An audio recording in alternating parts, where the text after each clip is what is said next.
그 지난 시간에도 뭐 저희가 좀 말씀드렸지만은 이제 서울의 평균 아파트 가격이 벌써 이제 10억을 넘어서 12억을 지금 이제 돌파를 했다. 근데 이제 이러다 보니까 야 진짜 이제 서울에서는 정말 집 사기 불가능해진 거 아니냐. 뭐 이런 말씀들을 많이 하시면서 그래서 이제 좀 어떻게 하면 조금 더 뭐 정부의 고민도 그런 데 있지 않습니까? 예, 과연 좀 어떻게 하면 조금 더 싸게 좀 저렴한 가격에 내 집 마련을 할 수 있도록 무주택자들한테 공급해 줄 수 있는 방법이 없느냐. 그래서 나온 게 이제 소위 얘기하는 이 토지 임대부 주택, 분양주택이라는 게 있지 않습니까? 지난 4월 달에 이제 오세훈 시장이 서울시장 취임했죠. 그러면서 SH공사, 서울시의 도시개발공사죠. SH공사 사장을 김원동 씨를 이제 임명을 하려고 했어요. 근데 뭐 어쨌든 시의회에서 반대했는데 김원동 씨는 유명하신 분이죠. 전 경제정의 실천 시민연합의 부동산 건설 계획본부장. 이 양반은 또 문재인 정부의 부당 정책을 비판한 저격수였어요. 근데 이 양반의 공약이 뭐냐? SH공사의 이윤까지 포함해서 30평대 기준으로 강남은 5억 원, 그 외 지역은 3억 원 정도가 적정하다.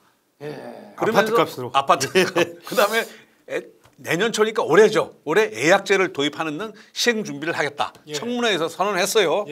이게 우리가 오세훈 시장의 뭐 신통기획만큼이나 김원동 씨의 어떤 대표 브랜드예요. 이 상품이 토지 임대부. 토지 임대부 주택이죠. 물론 이제 이게 그냥 이름은 좀 다르지만. 근데 이제 SH 사장 대신 김원동 씨가 건물만 분양하면 대장동 특혜 막을 수 있었다. 이게 뭐냐면 토지 임대부 주택이에요. 토지는 임대를 하고 건물만 분양하는 거예요. 근데 이게 사실은 김원동 씨의 전매 특허라기보다는 홍준표 그분이 반값 아파트값 부활한다고 이제 선거 과정에서 대선 과정에서 후보 과정에서 시세의 4분의 1에 공급하겠다고 했어요. 그렇죠. 근데 기억이 납니다. 근데 이게 사실은 이 토지 임대부 주택이 이재명의 분양형 기본주택도 토지 임대부 주택, 윤석열의 원가 주택도 5년 후 매각 시 시세 차익 70%를 뭐 정부에 그러니까 자기가 갖는 거기 때문에 이것도 어떻게 보면 일종의 토지 임대부 주택이에요. 그러니까 이게 어떻게 되냐면 지금 토지 임대부 주택이 어떻게 보면 가장 핫한 뭔가 이 지금 집값 폭등에 만병통치약으로 이제 부각되고 있는 거죠. 근데 이분은 김원동 씨는 이제 SH 사장은 구체적인 장소까지 얘기했어요. 강남구 세택 부지, 수서역 공용 주차장, 은평구 혁신파크, 강남구 앳 서울의료원 북쪽 부지, 뭐 송파구 앳 성동 구치소 부지, 서초동 서초 성딘마을 이렇게 얘기가 나와요. 그런데 이 해당 지역에서는 결사 반대를 해요 지금.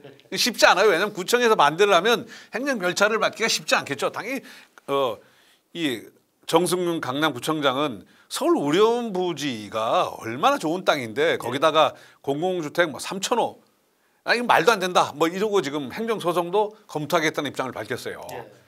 근데 우리가 의문이 토지 임대부 주택이라는 게 서울시에서 옛날에 오세훈 시장이 했던 전세형 임대 혹은 시프트하고 무슨 차이냐 그 생각이 들어요. 그러니까 시프트도 마찬가지예요. 중산층도 영구적으로 거의 살 수 있게끔 해주는 거 아니에요. 근데 어차피 건물은 자기가 되는 게 아니에요. 그러면 그게 사실상 저렴한 임대 아파트 하지 이게 무슨 그거냐. 내 집이냐. 분양주택이냐. 이건 기본적으로 그럼 뭐냐면 솔직한 얘기로 하면 뭐냐면 분양주택이 아니라 이거는 뭐냐면 임대주택을 공급하겠다고 해야지. 그러니까 약간 여기는 부분에서 논란이 많아요.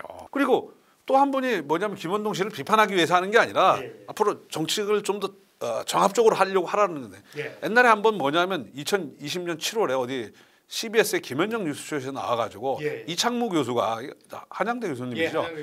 그러니까 서초 강남에 그린벨트가 많으니까 거길 풀어가지고 토지 임대부 주택을 하자. 이랬더니 김원동 씨가 그린벨트는 안 된다. 수도권으로 유입되는 엄청난 인구들의 협박 기능을 한다.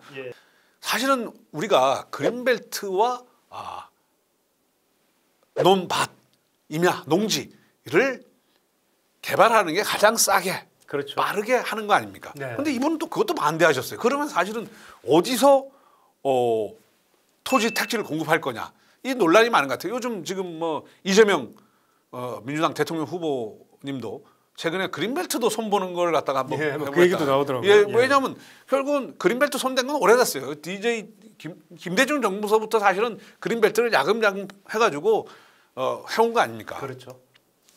근데 아까 말씀드렸지만 지금 이미 시행하고 있는 장기 임대 예. 임대제도 이게 시프트죠. 예. 이번에 작년에 이제 분양한 게 있어요. 그러니까 예. 그렇죠. 임대한 예. 거죠. 거기 보면 서초구에서 레미안 퍼스티지 전용 예. 84제곱미터 이거 5가구를 모집했는데 전세금이 10억 원이었어요. 물론 이게 시세는 17억, 19억 하니까 반값이죠. 반값은 맞네요. 근데 여기서 다시 5억에 한다. 야, 이거는 너무 싼 거 아니냐. 뭐 그런 얘기가 나와 있고 그다음에 그거를 받는 사람만 혜택을 주는 거 아니냐. 그러니까 물량이 아주 많으면 예. 상관없겠죠. 그렇죠, 그렇죠. 예. 그다음에 오세훈 시프트를 보면 이게 장기 전세 주택 예. 이 공급 계획이 오세훈 시장의 이건 핵심 공약이기 때문에 그렇죠. 오세훈 시장이 굉장히 지금 2007년에서 2021년까지 이미 3만 3천 가구가 도입됐고 예. 앞으로 2026년까지 7만 가구를 추가 공급하겠다고 하고 있어요. 예. 7만 가구 늘어나는 거 우리 좋죠. 반대 안 합니다. 한데 7만 가구의 장기 전세 주택이 는다고 해서 이게 그러면 임대 문제가 해결되느냐? 예. 과연 7만 가구 가지고 해결이 될 것이냐? 뭐 안 되니까 지금 문제가 되는 뭐 어쨌든 외국에 우리가 스웨덴, 덴마크 봤지만 전 주택의 20%가 임대 주택인데 해결이 안 돼요. 예. 그다음에 거기는 민간 임대 주택까지 임대를 통제하는데도 불구하고 전세난 임대난이 해결이 안 되더라고요. 저희 여러 차례 네, 저희 말씀드렸죠. 방송에서 많이 드렸죠. 예. 그리고 결국은 맨 처음에 오세훈 시장이 시프트가 인기가 없었을 때 소득 제한을 안 했어요. 근데 막 임대주택에도 막 그 중산층들이 막 들어와 사니까 예. 결국은 뭐냐면 소득 제한 기준을 도입했어요. 2010년에. 그 당시에 뭐 우리 이명박 정부 때 흔히 이명박 정부 당시에 토지 임대부 주택이 집값을 낮췄다라고 우리 흔히 뭐 말씀을 하지 않습니까? 그 당시에 설초의 LH 뭐 분양가 2억 원이었어요. 예.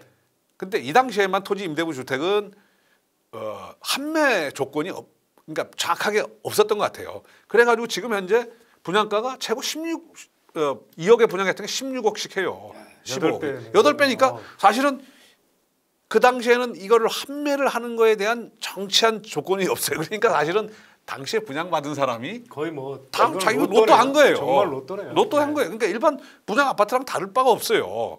근데 지금 현재는 이것도 불가능해요. 지난번에 변창흠 장관께서 이제 퇴직하셨지만 네.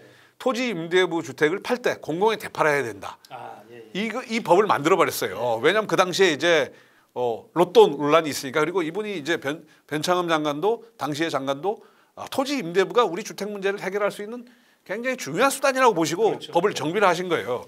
근데 당시 어떻게 주택법을 개정하면서 토지 임대부 주택의 경우는 사인 간 거래는 불가능하고 예. LH에만 매각해다. 근데 생각해 보세요. 그 전에 이제 별로 뭐 토지 임대부 주택을 갖다가 이명박 정부에 했던 거는 이런 규제 없다 보니까 개인가 팔 수 있어요. 그러니까 사실은 가격이 천정부지치고 그렇죠. 예. 처음에 당첨된 사람이 로또의 이익을 받은 거예요. 근데 지금의 이 문제 또 뭐냐면 LH에만 매각해야 돼요. SH에서 공급하고 LH에서만 또 매각은 또. 네. 그러니까 물론 법을 이제 고쳐야 되겠죠. 김준유 교수님이 한국일보에 쓰신 건데 예. 반값인데 반값 잡는 토지 임대부 최초 입주자만 로또 뭐 이런 예. 게 있어요. 근데 이게 토지 임대부가 마치 우리 한국에서는 뭐 홍준표 뭐 의원의 무슨 뭐 특출한 아이디어처럼 생각하지만 그렇죠. 예. 이게 싱가포르도 그 제도라고 했으니까 싱가포르만 하고 생각하지만 사실은 보면 여기 않다. 네덜란드, 스웨덴, 핀란드, 캔버라, 영국, 프랑스, 홍콩, 싱가포르 다 웬만한 나라는 다 있네요. 왜 그러냐면 그때 가능했던 게 이게 19세기 말 예.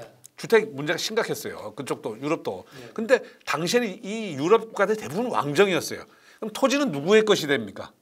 왕의 것이에요. 일종의 구구지가 굉장히 많았어요. 그래서 그거를 일종의 그 뭐라고 그래야 되나 그 토지 임대부 주택을 할 수 있는 구구지가 많으면 가능하잖아요. 그렇죠. 네. 예. 그다음에 모든 땅이 국유지면 국유지가 가능하죠. 토지 임대부 주택밖에 못 짓죠. 그다음에 중국, 홍콩도 따지고 보면 예. 다 토지 임대부 그렇죠. 주택이에요. 중국, 홍콩 뭐다. 왜냐면 사유를 인정 안 하니까. 근데 중국, 홍콩, 유럽에 토지 임대부 주택이 많은 나라가 예. 주택 문제가 심각 안 한가요? 심각하죠. 예. 자, 중국 토지 임대가 99년이라고 해도 그냥 다 그 거래돼요. 그렇죠. 사실상 뭐 거래되고 그다음에 홍콩도 마찬가지고 그다음에 유럽도 보면 해보니까 학자들이 해보니까 별로 집값 안정 효과가 없더라. 예. 그다음에 제일 문제가 뭐냐면 당첨된 최초 입주자가 이거를 대개의 나라들도 그거를 환매 조건부로는 안 해요. 예. 되게 사인간 거래가 되는 경우가 많고 왜냐하면 그걸 너무 빡빡하게 해버리면 인기가 없으니까. 그렇죠. 그러니까 결국은 최초 하여간 처음 한 사람들은 완전히 혼자서 시대 차익을 독차지하는. 그래서 지금 홍콩, 중국이 사실 그런 거 아니에요. 예. 그러니까 토지 임대부 너무 큰 기대는 버려야 한다는데 예. 지금 이 방송을 보고 있는 지금 오세훈 시장님하고 김원동 SH 사장님 조금 막 좀, 너무 크게 스피킹 아웃 해버리면 기대감이 너무 커버리면 실망도 그만큼 실망이 그만큼 예. 크죠. 왜냐하면 우리가 문재인 정부 왜 문제가 됐어요. 그렇죠. 예. 집값만은 잡겠다 김현미 장관. 예. 그래 버리니까 사람들 정말 잡나보다 올라버린 거 아니에요. 예. 그때 지지율 70% 넘었었는데. 네. 예. 그러니까 그건 왜냐면 집값이라는 게 시장 경제 원리하에 작동하는 거 아닙니까? 근데 오케이 토지 임대부 주택 찬성하죠. 예. 그런데 문제는 뭐냐면 그 기대 그러니까 외국에서도 하고 있어요. 싱가포르 특수한 나라예요. 이건 60년대부터 독재 국가 일종의 독재 권위주의 국가에서 그렇죠. 예.